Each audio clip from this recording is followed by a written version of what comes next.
hard to deal with. We have a couple, they're usually the burning buildings, where the second floor of that building becomes incredibly crucial. We have a few other, a lot of like second and third floor positions that become really important for more so the defending team to hold. The attacking team will more so use them as vantage points more than anything to try and get intel. But the defending team finds those incredibly important, more so for spotting pushes and trying to cut players off early in a bit of a surprising play. We got a big volley of smokes coming out here from our defending team, which is going to be Animal House at the start of this round. We've got a far southeast uplink spawn point for these guys to go for originally. Otto, because of the spawn point of the attacker, is just going to give covering fire, and this is why the Animal House... Man.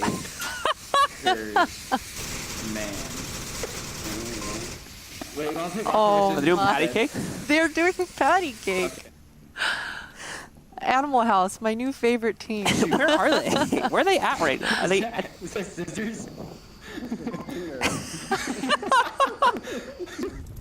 They're having a great time. I'm not even worried about them now. This guys, we'll just chill. They know they've got a good like 2-3 minutes before any actual players come towards them. So that is a nice thing about being on the defending side, right? You do tend to have a little bit more clear angles, and you're able to hold your positions, and that's why we noticed these players putting their tablets out in front of them. They're able to keep it in front of them. They don't have to keep reaching back and grabbing it physically. They can keep it in front of them, get all the information that they can get while shooting and gathering information on their enemies. But we're coming back down to 3.5 minutes left in the round. It's still a 5 versus 5. As you mentioned, it's a slow start. I'd like to see if Animal House are still in their corner strategizing with their patty cake, but we're watching Silent Graph here. He has brought out the shield on the attack, and actually I believe we saw the shield come out in the first quarantine match as well. So looks like the shield in this map is kind of a thing. Yeah, it's because of the, like I said before, the amount of like kind of buildings you have to push behind that don't have any cover to support them. So that helps a lot with that. Someone just got a very nice shot, by the way. Arsenic, range, able to pick off Green Theft Auto. No, it's not a full kill. It's only taking him into a down state. So he can still communicate. He can still chat with his teammates if he reaches. I don't like that. I don't like shield. Shield. As he reaches over to his radio now to try and communicate. The problem is he's given away too much, and Otto in the meanwhile is able to take out Silent Knight. 2 players now down. Of course, the original player that was down is still actually on the ground. You can see his silhouette in the distance there, that just crumble of a body laying on the floor. What was he saying nice to the enemy that shot him down? It seemed like he was complimenting him. I think that was his teammate, or I believe, that was calling that out. Inside the building, I think he's had to go quiet now because they don't know he's alive yet. So he's saving that one piece of communication he can get until it's actually useful for him. Because he got caught there before. When he was calling out, random and whatever he was saying before, I think he knew he had a teammate nearby and was just calling for him. Besides that, unfortunately for Animal House, this defense has not started out so great. Lipinski and Will-O-The-Wisp have finished their team bonding exercises, so they are going to start to split up. Toast, in the meanwhile, has found another quick pick. He's been able to move in, knocking out a 3rd player from Animal House now. Which, by the way, I'm pretty sure we can consider that original player that was down a dead man at this point. It does not look like there's going to be any attempt to resurrect him at all. And the only other 2 teammates that are alive are unfortunately far too separated from his position, so it's unlikely that we see them attempting to reach all the way over there to get it. Pants moves in, finds a nice angle to be able to take out Steven, gets the confirm on the kill as well, leaving only 1 player still standing for the Animal House on defense. Besides that, it's all Globochem on the attack, and they might even be able to steal an uplink with this. And what a perfect round so far from Globochem. We saw Pants just readjusting his aim quickly as the enemy was shooting at his toes, and he's actually able to punish them. And it's plays like that that's allowing them to have such a dominant round. So Lipinski is going to be sitting basically right on top of the uplink to make sure there's no successful attempt to steal it. Finds the first kill relatively easily against Pants. Back into the corner. Now he's locked in, though. They could easily just try to nade him out at this point, but instead runs into the open. And we do see Toast picking up the last kill as Globochem win round number 1. Oh man, Lipinski was the last man standing there. And I thought that maybe the team bonding exercise that they were doing earlier might have given him some sort of a boost or an edge, but that was not to be said. He got taken down pretty quickly, pretty decisively there. And unfortunately, that's the situation you end up in when you're a defender in a 1vx and you're sitting on top of the uplink. You're basically a dead man. basically at that point, your best bet is to make sure you deny the uplink and ensure as well that your opponents kill you and not go for the uplink for that extra point that they can gain at the end of the round. He also can't kill himself either to prevent, because I know a few people have brought this up with me in the past about, okay, well, like, couldn't the last man alive just kill himself to prevent the uplink from being completed and the extra point from being given? No. The developers thought of that. And basically what happens is if the last defender alive kills himself, it automatically gives the attacking team 2 points, just to counter that, basically. So can't really do that. There's no way to cheese that strat, unfortunately, although I'm sure players thought of that relatively quickly and tried to do that. It was corrected pretty quickly, too. Question.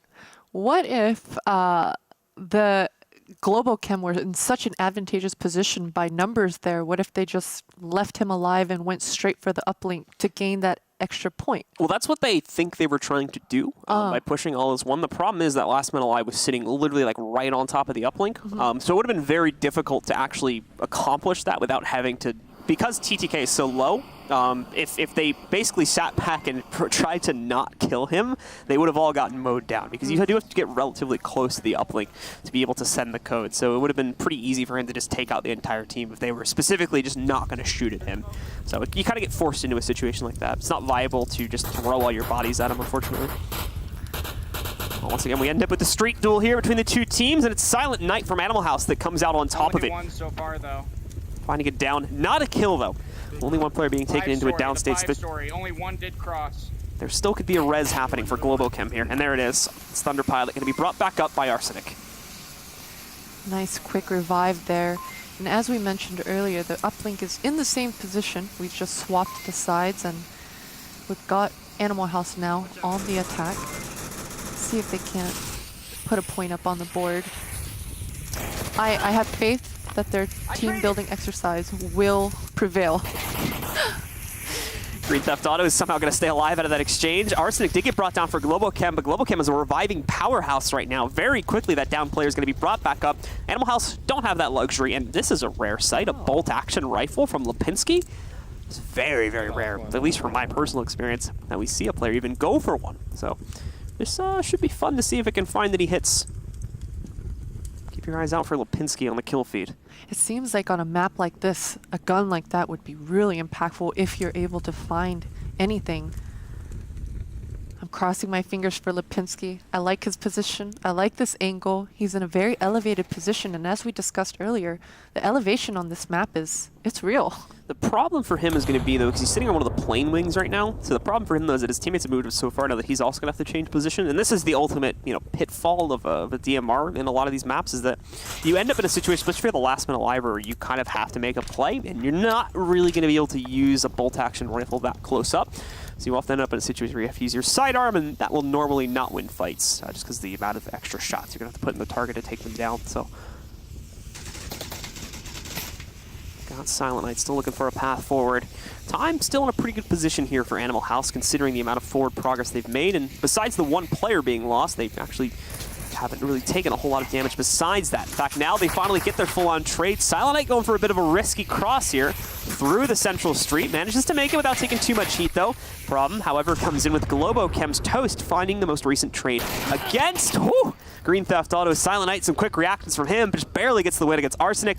Goes for the quick inject to heal himself back up. Really nice reactions from Silent Knight. He's been working this angle almost the entire round. Finally, the patience pays off. He's able to get a frag, bringing it into a 3 versus 3 scenario. Southeast. Seems like Otto has figured out an enemy is on that southeast. You can barely see him. It's baited into a shot. I think it was his teammate's body he might have been shooting at right there towards the hill. And in the meanwhile, Pants is going to be able to isolate out Will-O-The-Wisp. Silent Knight thinks he has sights on someone there, but is not going to be correct about it. Meanwhile, he's not going to get pushed. Oh, he's ready for this, though. But they actually trade each other out, so that brings it down into a 2 versus 1. Technically a 3 versus 1 if Globochem get that res off again. It's a late round, though, so we're actually going to see Lipinski. I sniped Globochem. Nicely done. You certainly did, Lipinski. The problem, however, for Lipinski, you heard him call it out, that he got one. So, assumably, he hasn't checked his tablet in a while. and doesn't realize that he's the only one left on his team. Because I've been told we have quite a few new viewers tuning in, and just to give context really quickly, players basically don't have a UI. They're not really told how much ammo they have. They're not really told. Behind that wall right there. They're not really told, you know, like a kill feed or anything like that. So it's very difficult to tell how many teammates you have left alive, and that situation can oftentimes throw you off a bit. Lipinski's even got a silencer on this too. Lipinski is in a really nice spot though, and he knows where that member of Globochem is. He's stuck. Oh, Pants with a really nice flank. There you go. Takes out Lipinski. Quick little headshot knocks him out. How did Lipinski not see him leave that half wall to go flank? I think he might have either wrapped all the way around, like gone way further down the map to where he could have crossed the street out of his perspective. Either that, or there was a period we were looking at Lipinski there where he was actually reloading.